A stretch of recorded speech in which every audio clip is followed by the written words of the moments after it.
여러분 안녕하십니까? 복지 매니저입니다.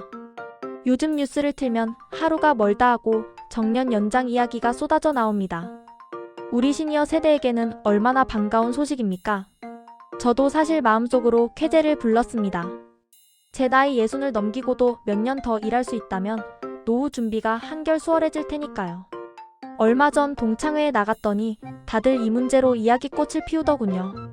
나도 이제 한숨 돌리겠다. 젊은이들 틈에서 눈치 보지 않고 일할 수 있는 시대가 올지도 모른다면서 말입니다. 저도 그렇지만 사실 주변을 둘러보면 60세에 은퇴하고 나면 막막해하는 분들이 한둘이 아닙니다. 자식들에게 부담 주기도 싫고 아직 몸은 쓸만한데 마땅히 할 일이 없어서 소일거리나 찾으러 다니는 친구들을 볼 때마다 마음이 아팠습니다. 그래서 정부나 국회에서 정년 연장을 이렇게 급물살을 타서 논의한다는 소식을 들으면 마치 가뭄에 단비가 내리는 것처럼 큰 희망이 생기는 건 당연한 일입니다. 하지만 제가 복지 분야에서 오랫동안 일하고 사회 현상을 지켜본 경험으로 말씀드리자면 세상 일이라는 게 꼭 좋은 면만 있는 건 아니지 않습니까? 우리가 얻는 달콤함 뒤에는 반드시 누군가의 희생이나 부담이 따르기 마련입니다. 특히 이번 정년 연장 논의가 급물살을 탔다고 표현하는 데는 그만큼 속도전으로 밀어붙이는 느낌이 강해서 저는 더 걱정입니다. 신중한 검토와 사회적 합의 없이 단순히 표심이나 눈앞의 경제적 어려움만 보고 결정한다면 미래에는 더 큰 문제로 돌아올 수 있기 때문입니다. 제가 쓴 것처럼 제 솔직한 의견과 주변의 사례를 덧붙여서 이 문제를 하나하나 깊이 있게 파헤쳐 보겠습니다. 우선 가장 먼저 떠오르는 걱정은 재계의 기업 부담 문제입니다. 저도 예전에 작은 사업체를 운영하던 친구의 이야기를 들은 적이 있습니다. 그 친구는 정년 연장 논의가 나올 때마다 밤잠을 설치더군요. 아이고, 복지 매니저, 사람 쓰는 게 다 돈인데 숙련된 인력을 오래 쓰는 건 좋지만 그만큼 인건비 부담이 너무 커진단 말이야. 특히 연차가 쌓인 직원일수록 임금 수준이 높지 않나. 정년만 늘리면 기업은 울며 겨자 먹기로 높은 임금을 계속 줘야 하는 상황이 되는 거야. 이 친구의 하소연이 충분히 이해가 갑니다. 대기업이야 어떻게든 버틸 여력이 있겠지만 우리나라 기업의 대다수를 차지하는 중소기업과 소상공인들은 어떻겠습니까?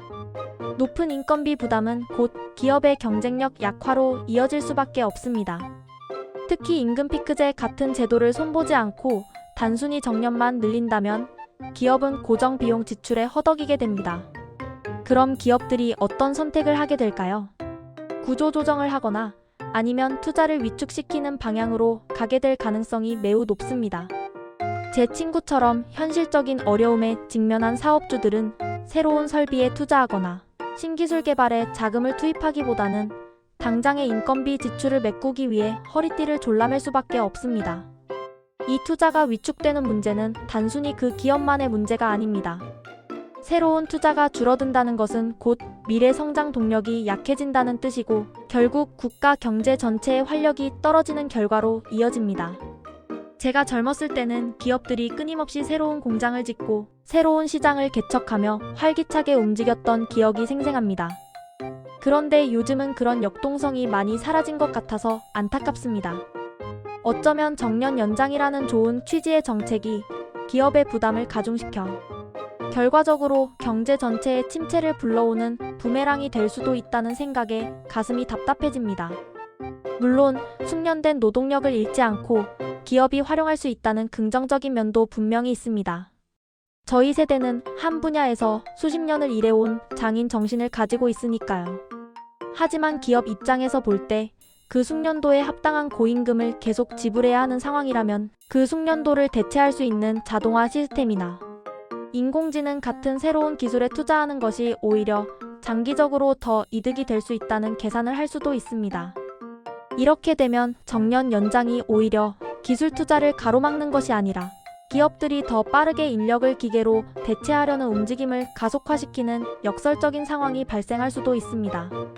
저는 이러한 미묘한 기업의 속사정까지 헤아려 정책을 만들어야 한다고 생각하는데 요즘 논의는 너무 우리 시니어 세대의 바람에만 초점이 맞춰져 있는 것은 아닌가 하는 우려를 지울 수가 없습니다. 그리고 이 모든 문제의 가장 큰 희생양이 될 수도 있는 가장 마음 아픈 부분은 바로 세대 갈등의 심화입니다. 제가 쓴 것처럼 제 개인적인 의견을 말씀드리자면 저는 우리 자식 세대들이 겪을 고통을 생각하면 이 정년 연장 논의가 마냥 기쁘지만은 않습니다. 얼마 전 아는 지인의 아들이 대기업에 취직하기 위해 몇 년째 고군분투하는 모습을 보았습니다. 그는 아버지가 은퇴하시기를 기다리며 자신의 차례를 기다려왔는데 정년이 연장되면 그만큼 승진할 자리나 새로 생길 일자리가 줄어드는 것 아니. 이것은 단순히 일자리의 문제가 아니라 희망의 사다리 문제입니다. 젊은 세대는 선배들이 제때 은퇴해야 그 자리를 물려받아 자신의 커리어를 쌓아 올릴 수 있습니다. 그런데 우리 세대가 계속 그 자리를 지키고 있다면 젊은이들은 언제 자신의 꿈을 펼칠 수 있을까요? 가뜩이나 취업난에 시달리고 결혼과 출산을 망설이는 젊은이들이 많은 현실에서 정년 연장이라는 정책은 그들에게 너희들의 미래는 더 늦춰질 것이다 라는 절망적인 메시지를 주는 것과 다름없습니다. 저는 사실 이 문제에 대해 우리 세대가 더 책임감을 느껴야 한다고 생각합니다. 우리가 젊었을 때는 열심히 일하면 내 집 마련하고 자식들 잘 키울 수 있다는 희망이 있었습니다. 하지만 지금 젊은이들은 어떻습니까? 아무리 열심히 일해도 미래가 불투명하고 부모 세대가 이룩한 부를 따라잡기 어렵다는 박탈감에 시달리고 있습니다. 이런 상황에서 정년 연장이 세대 간의 일자리 경쟁을 더욱 심화시키고 결국 우리 아들, 딸 세대가 부모 세대를 원망하는 상황으로 이어질까봐 가장 무섭습니다. 저는 얼마 전 손주 재롱잔치에 갔다가 제 아들과 대화를 나누면서 이런 생각을 더욱 확고히 했습니다. 아들은 저에게 아버지가 더 일하시는 건 좋지만 제 밑에 들어와야 할 신입들이 자리가 없어서 계속 대기하는 걸 보면 마음이 무겁습니다. 저도 승진하려면 한참 더 기다려야 할 것 같고요. 라고 솔직한 심정을 이야기하더군요. 그 말을 듣는 순간 제가 더 일자리를 지키는 것이 과연 우리 가족 전체의 행복에 기여하는 길인지 깊이 고민하게 되었습니다. 물론 우리 시니어 세대도 생활고 때문에 일자리를 절실히 필요로 하는 것은 사실입니다. 연금만으로는 생활이 어렵고 의료비 부담도 점점 커지고 있기 때문입니다.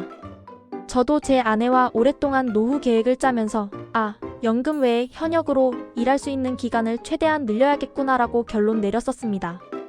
하지만 이 절실한 개인의 필요가 사회 전체의 구조적인 문제, 특히 젊은 세대의 미래를 짓누르는 결과를 초래해서는 안 된다는 것이 제 의견입니다.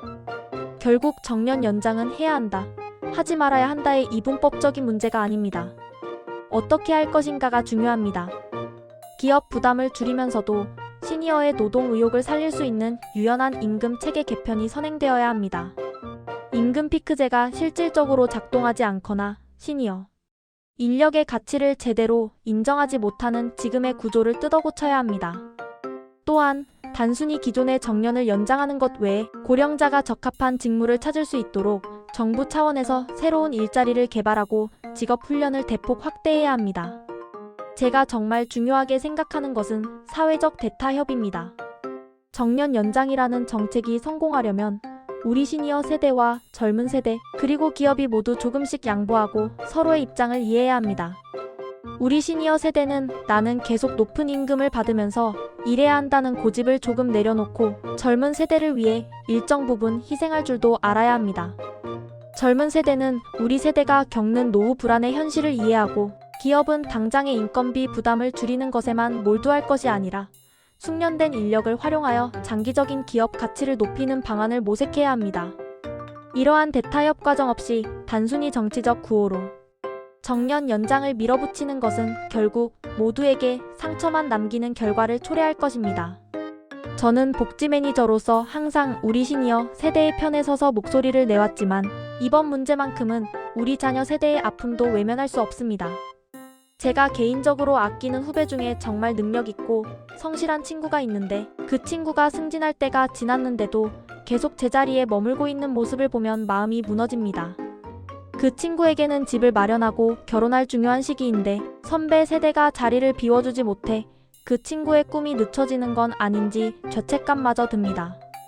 이런 개개인의 아픔들이 모여서 사회 전체의 불만과 갈등의 꼴을 깊게 파는 것을 막아야 합니다.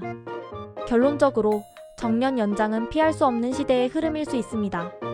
고령화 사회에서 시니어 세대의 경제활동 기간을 늘리는 것은 국가 전체적으로도 필요합니다. 하지만 그 과정이 너무나 급하고 기업과 젊은 세대가 감당해야 할 부담에 대한 구체적인 대책 없이 진행된다면 그 부작용은 우리가 예상하는 것보다 훨씬 클 수 있습니다. 제가 겪은 것처럼, 그리고 제 주변 지인들이 겪는 것처럼 이 문제는 이미 가정과 직장에서 현실적인 세대 갈등으로 표출되고 있습니다. 정책 결정자들은 단순한 인기 정책이 아닌 미래 세대에게 짐을 지우지 않고 기업의 활력을 꺾지 않으며 우리 시니어 세대에게도 진정한 희망을 줄 수 있는 지속 가능한 정년 연장 방안을 마련해야 합니다. 저의 간절한 바람은 우리 세대와 자녀 세대가 서로를 원망하지 않고 함께 웃을 수 있는 사회를 만드는 것입니다. 오늘 제가 드린 이 무거운 이야기들이 여러분의 노후, 준비와 사회 현상을 이해하는 데 작은 도움이 되었기를 바랍니다. 다음에 더 유익하고 희망찬 이야기로 다시 찾아뵙겠습니다. 감사합니다.